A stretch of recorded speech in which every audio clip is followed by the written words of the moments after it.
Živa. Živa. Jelena, ni naključje, ne, da se srečamo pod vrhom hriba? Ne, ni naključje. Rožnik, hrib, Cankar, rože. Nekdanja študentka primerjalne literature, zdaj že dolgoletna novinarka in voditeljica Jelena Aščič, je sicer ljubiteljica planin, rož in v času, ko je še živela tu blizu, redna pohodnica na Rožnik. In kaj te je speljalo recimo iz primerjalne književnosti, iz tega, da bi bila profesorca, da bi delala v knjižnici, na televizijo? Ne vem, to so vse neka naključja v bistvu, ki nam krojijo življenje. A si želela biti televizijska osebna?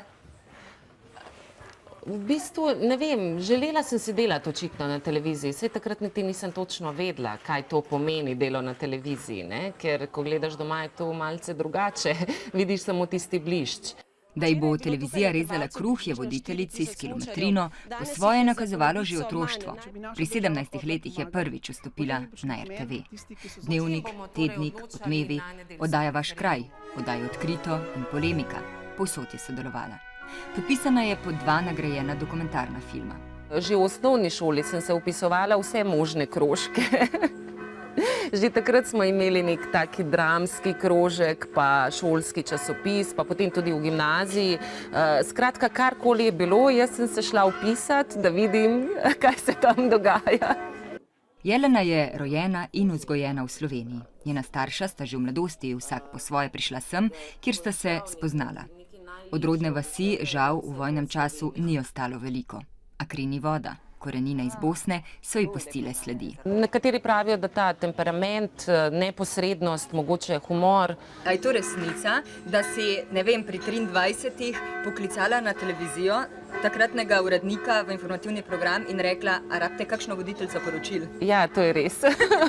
In takrat se je izkazalo, da sem pravilno ravnala, zdaj mogoče ne bi tako, ker bi mi bilo nerodno kaj takega izustiti, ampak takrat sem pač poklicala in da vidimo, kaj bo.